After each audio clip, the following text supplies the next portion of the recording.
if somebody mentions a name to you and you're not too familiar with the name, just look them up. Just look them up, and the first thing that comes up is the Facebook. But you have to define yourself in the way you want to be perceived. You build your own reputation. You are the architect of your brand.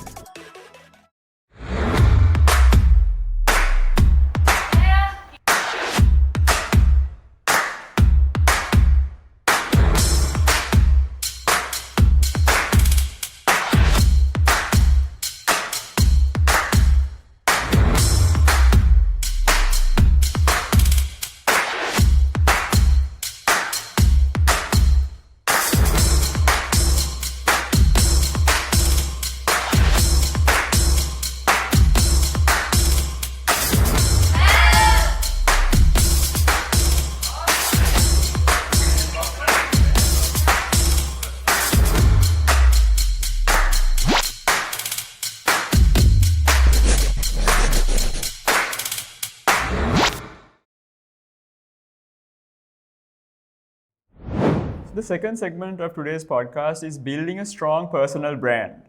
I'd like to start off by asking Samita the question. So in today's social media day and age, everything is on social media.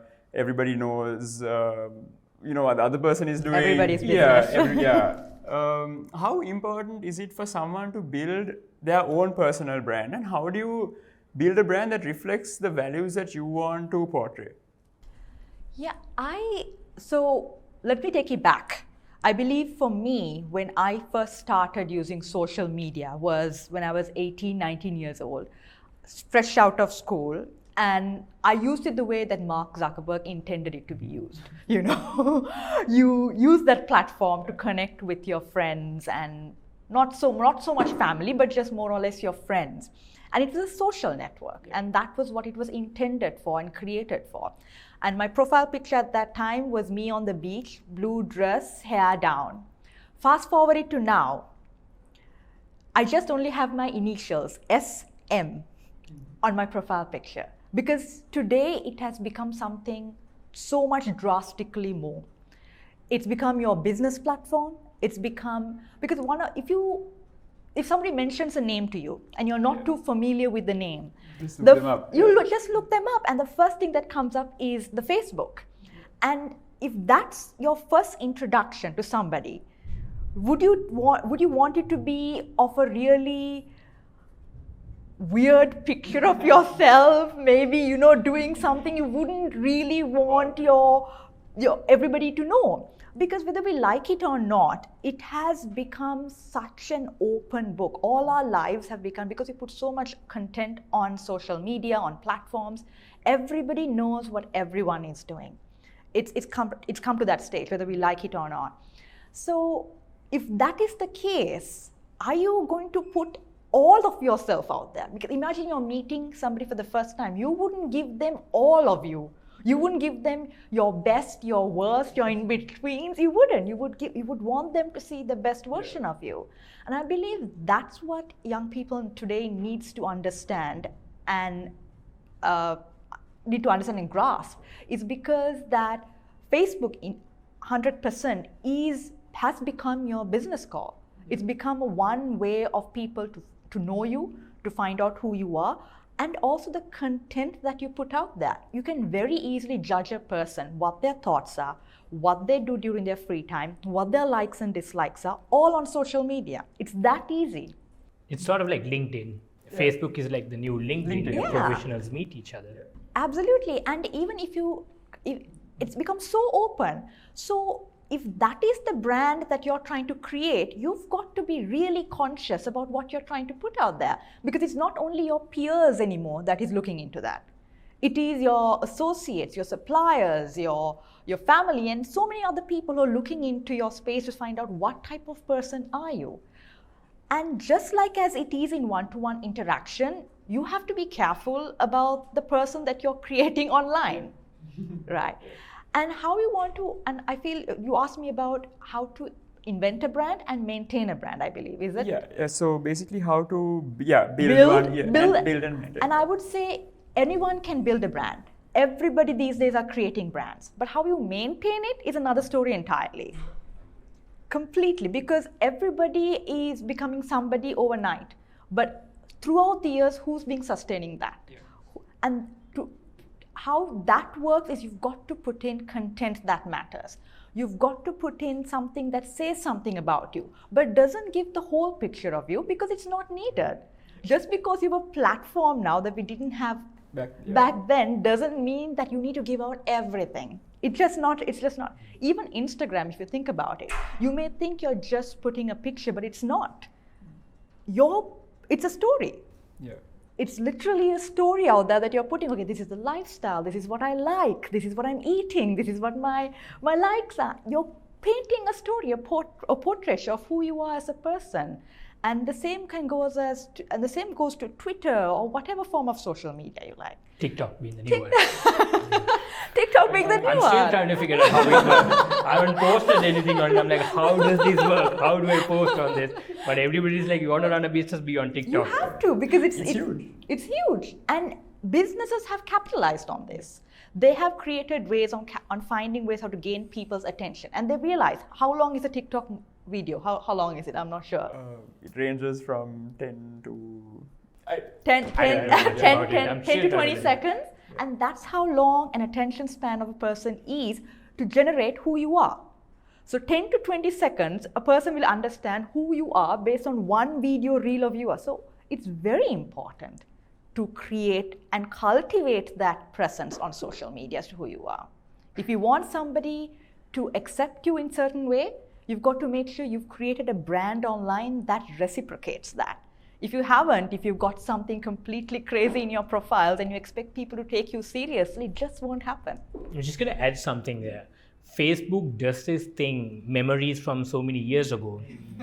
And then I look back at some of the things I posted at this age. I think to myself, what on earth was I thinking? Thank God it's just memories and nobody really can trace those things. So it's a known thing. Once you put something up on social media, on the internet, it lasts forever. It defines you as an individual. So like Samita said, Facebook has slowly become a place where it defines you as an individual. Or you could choose something else, like a lot of people like to do, is not be on social media. But if you are an entrepreneur, you have to. I was just about to say. Yeah, you have to. I was just about to say. I was like, if it has come to a point where if you don't have a digital footprint, you might as well not exist, because because especially if you're. It depends on the It industry. depends on the or industry, because if you're trying to search somebody and you cannot find anything about him online, you're suddenly not really sure if you can associate with a person that is unknown, because people have a sense of curiosity. In the world where everything is known, suddenly you have something unknown, you become restless. I feel. No, the difficulty in the legal profession is that we have very strict marketing ethics. Of course. Very, very, very strict. And for me personally, being an academic, I try to have very little exposure of myself in the social media, because I had a kind of a bad experience myself. At a late night, and I took some pictures with my friends having some drinks. The next day I had a lecture. So then I realized some of my students were chit-chatting here, and then I realized that they were exchanging some of my pictures in one of their groups. No, but then I realized that gave a bad impression, because they would have thought I'm still intoxicated after a late night. So which I was not clearly. So I didn't want to give that. And also some of the rules in my jurisdiction are very strict. I'll give one example is that a lawyer on Facebook posted a picture and said, I'm just returning from place A after winning my first high court case. There was a complaint against this man.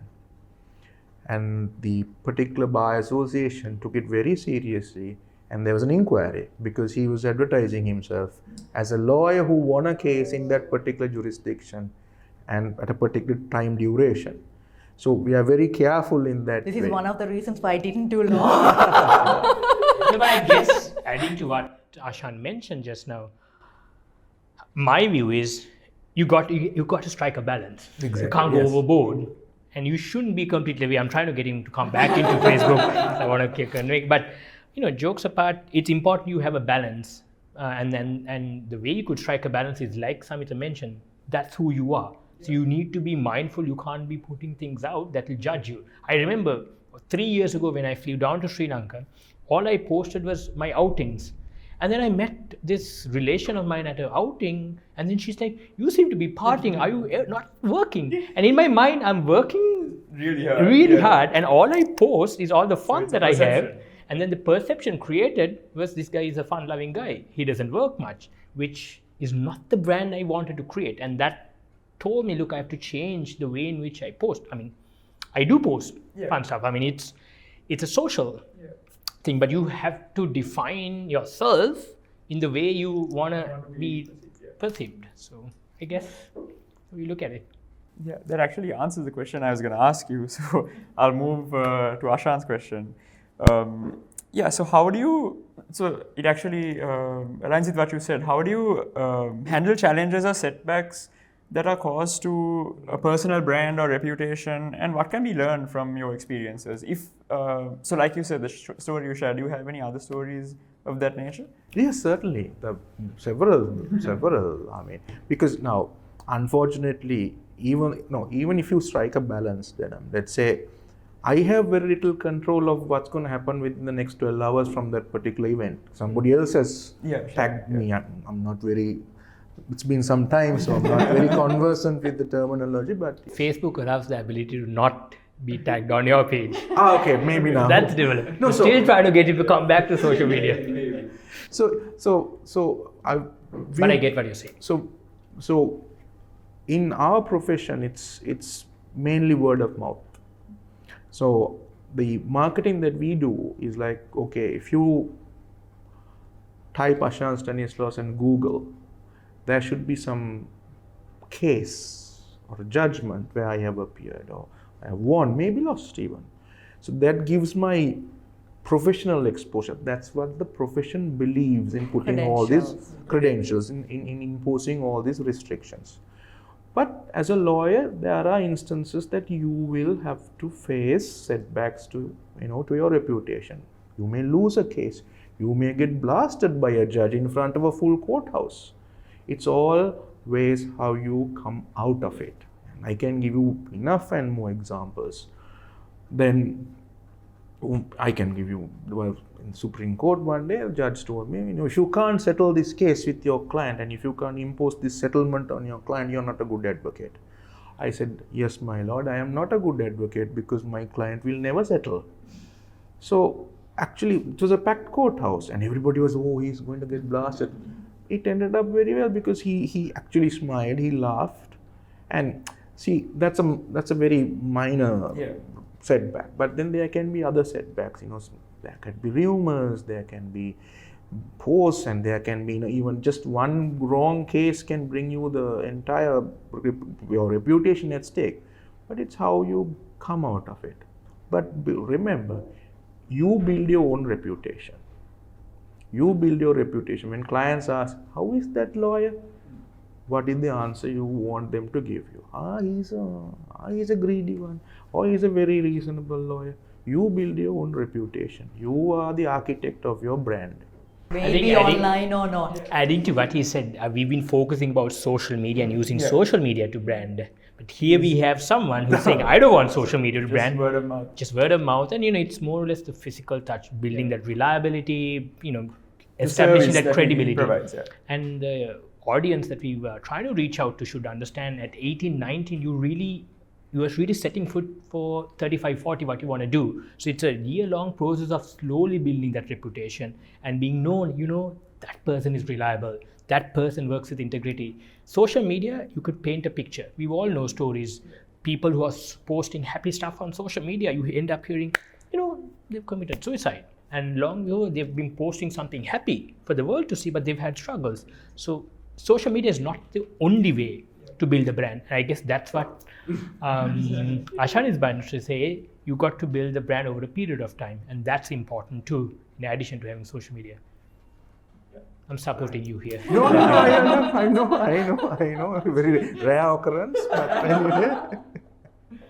Once again, some very good answers, and that brings us to the end of our second segment.